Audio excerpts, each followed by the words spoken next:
अब अगले साल उत्तर प्रदेश का विधानसभा का चुनाव होगा। उत्तर प्रदेश का विधानसभा का चुनाव होगा। बिहार में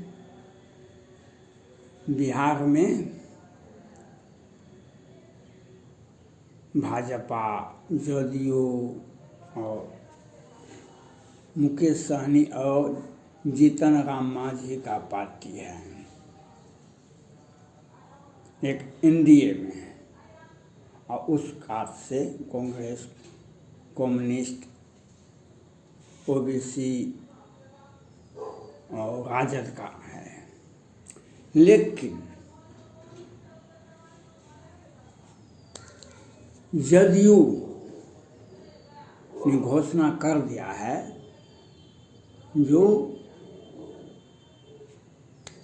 प्रधानमंत्री के सबसे बेहतर उम्मीदवार नीतीश कुमार जी हैं। और इसमें ये काम भी कर रहे हैं। भाजपा के कुछ नेता जो बिहार में पहले मंत्री थे, आज मंत्री हैं, पहले मंत्री थे, वे इसमें लगे हुए हैं किसी तरह से भाजपा का नुकसान हो जाए, लेकिन नीतीश कुमार जी का नुकसान नहीं होना चाहिए। ये वही हैं जो 14 में भी ये प्रधानमंत्री के उम्मीदवार होते थे। केसी त्यागी, वशिष्ठ नारायण सिंह ये कहते थे प्रधानमंत्री का मटेरियल है, प्रधानमंत्री के उम्मीदवार हैं, लेकिन इनको 14 की लोकसभा में 2 सीटें मिला था। 19 में तो सुशील मोदी जी जैसे व्यक्ति हैं जो सृजन घोटाले के मुख्य आरोपी हैं, इनकी चचेरी बहन भी हैं, और आज सीबीआई का जांच हो रहा है। लेकिन मुख्य अभियुक्त नहीं नीतीश कुमार जी हैं, नहीं सुशील मोदी जी हैं, नहीं रेखा मोदी जी। केंद्र सरकार का माननीय प्रधानमंत्री नरेंद्र मोदी जी का, गृह मंत्री का ये एक जांच है जो सृजन घोटाला का जांच हो रहा है। आज जिनके कार्यकाल में हुआ वे मुख्य अभियुक्त नहीं हैं।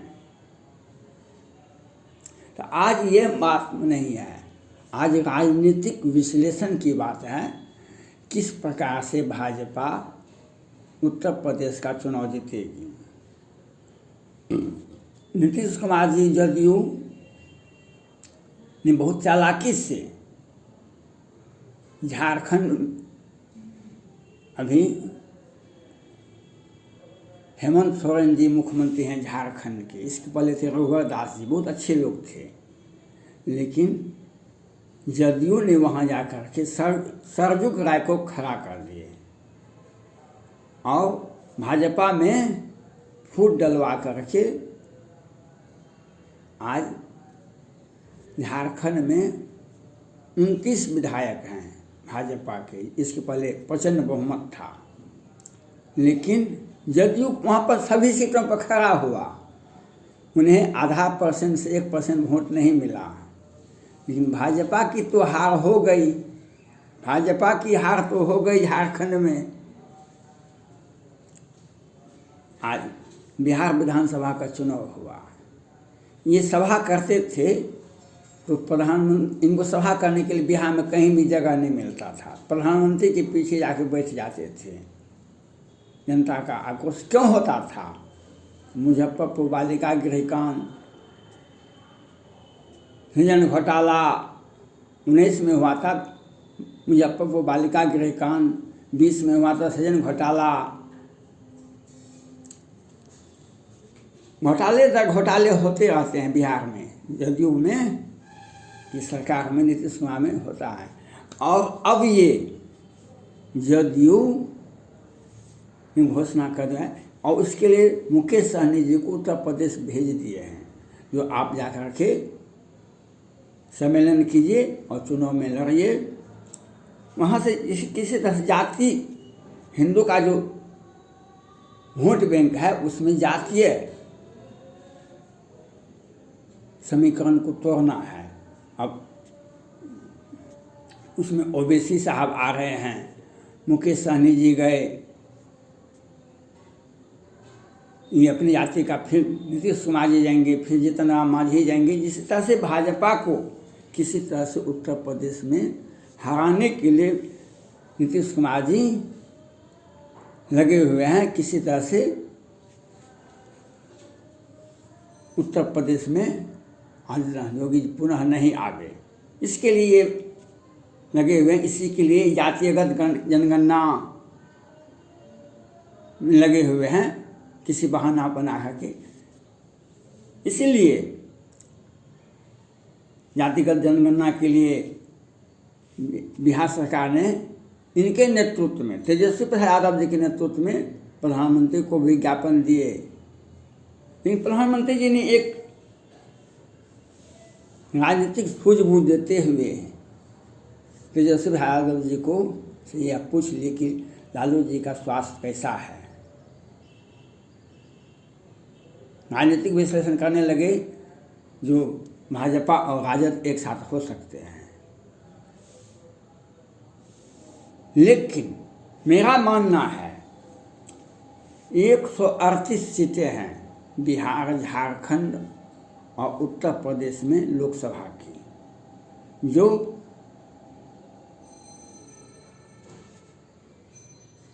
1/4 सीट लोकसभा में 543 सीटें हैं, जिसमें 138 सीटें झारखंड, उत्तर प्रदेश और बिहार मिलाकर के हैं। और इन पर 138 में से 130 सीटें भाजपा के पास नहीं है। इसी के बल पर दिल्ली की सरकार पर मोदी जी बैठते हैं। आप कहेंगे ये तो भाजपा की, बिहार भाजपा के जो सुशील मोदी हैं और 2-3 नेताजी हैं जो ट्रेन घोटाला और बहुत सारे घोटाला में, मंगल पांडे जी हैं, संजय झा जी हैं, ये लोग जो घोटाला करते हैं, इसके लिए इन लोगों ने पार्टी बांट दी। और बिहार में जो 14 में इनको 2 सीटें मिला, बिहार में भाजपा ने इन्हें 17 सीटें पर खड़ा कर दिए। 17 सीटें पर, इनका 16 सीट लोकसभा में हो गया, तो इनको तो हो गया कि अब हम प्रधानमंत्री बनने में थोड़ा सा ही विलम्ब है। इसीलिए ये भाजपा में एनडीए में रह करके भाजपा को नुकसान कर रहे हैं।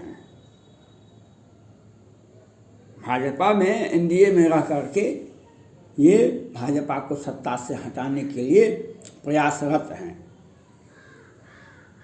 और भाजपा को ही तोड़ रहे हैं। जैसे झारखंड में सत्ता से आपको हटा दिया गया, ये इसी प्रकार से उत्तर प्रदेश में भी चुनाव लड़ेंगे।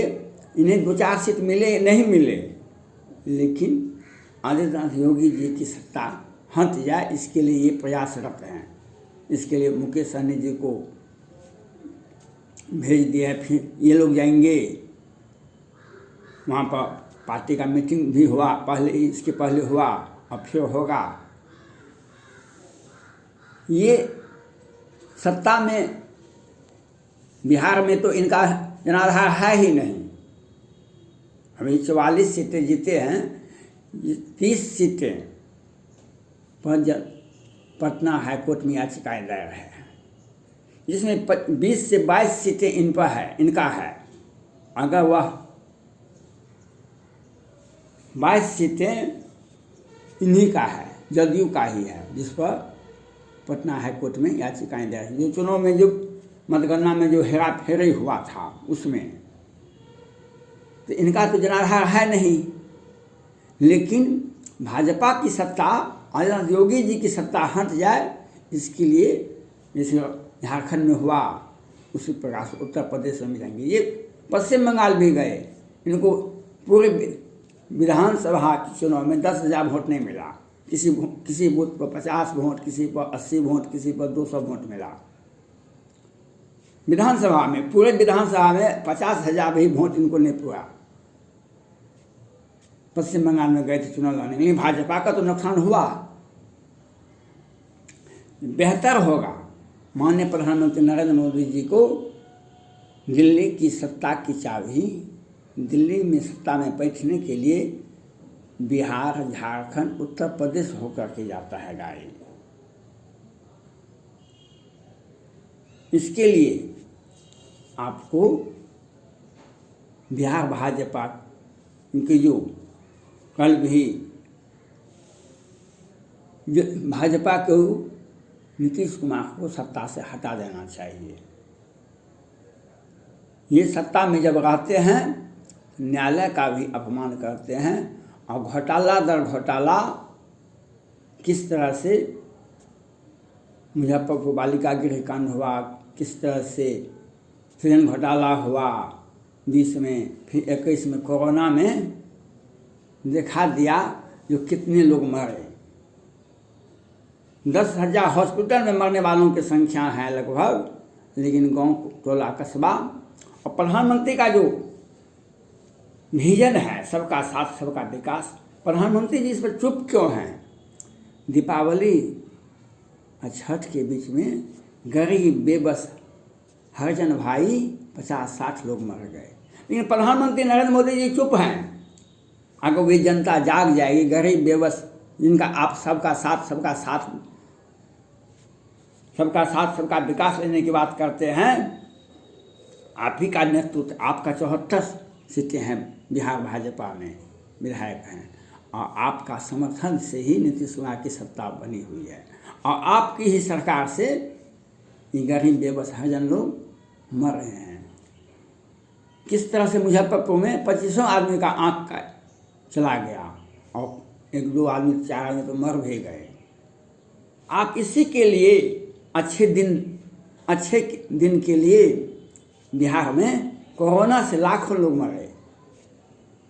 गरीब बेबस हरिजन भाई दीपावली छठ में मरे 50-60, इससे पहले होली में भी मरा था 25 आदमी और गरीब बेबस व्यक्ति को जेल में सज़ा भी होती है, 2 बोतल शराब में आजीवन कारावास की सज़ा भी होती है, फांसी की सज़ा भी होती है। और इन सत्ता से और पटना हाईकोर्ट ने कहा प्रशासन और पुलिस मिलकर के शराब बेचती है। बिहार सरकार के गृह मंत्री इसके लिए ये व्यवसाय किए हैं। राजस्व गवर्नमेंट के फंड में नहीं जाए, हमारे निजी फंड में जाए, इसके लिए चुनाव कैसे लड़ेंगे आगे में? शराब से तो पैसा आता है, बालू से पैसा आता है और आप देख रहे हैं, माननीय प्रधानमंत्री जी देख रहे हैं बिहार में कोरोना से कितने लोग मरे, एक बार भी नहीं बोले। होली में भी जहरीली शराब से मरे। 29 मार्च 2021 को मधुबनी के बेनीपट्टी में सैनिक परिवार की हत्या दिन को उजाले में हो जाती है। गृह मंत्री इसके लिए जिम्मेदार नहीं हैं। जल संसाधन मंत्री विनोद नारायण झा की साजिश के तहत ये हत्या हुई थी, लेकिन एक बार भी नहीं बोले। आज जहरीली शराब से 50-60 लोग मरे, इस पर कुछ नहीं बोलते हैं। और आज कल मुजफ्फरपुर में आँख की रोशनी चली गई गरीब बेबस हरिजन भाई का। आज आनंद मोहन को जेल में ही रखा जाता है। कल जदयू के वरीय नेता और प्रभारी गृह मंत्री ने कहा कि नहीं, आनंद मोहन की रिहाई नहीं होगी।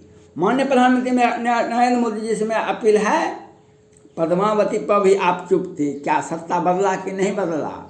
आपसे आग्रह है, आप नीतीश कुमार को समर्थन वापस लें, तेजस्वी प्रसाद यादव जी को समर्थन दें। 75 सीटें, संविधान का अपमान मत करें, उन्हें 75 सीटें हैं, संविधान भी यही कहता है। आपकी सरकार समर्थन करेगी और आपका अजय बहुमत उत्तर प्रदेश में भी होगा।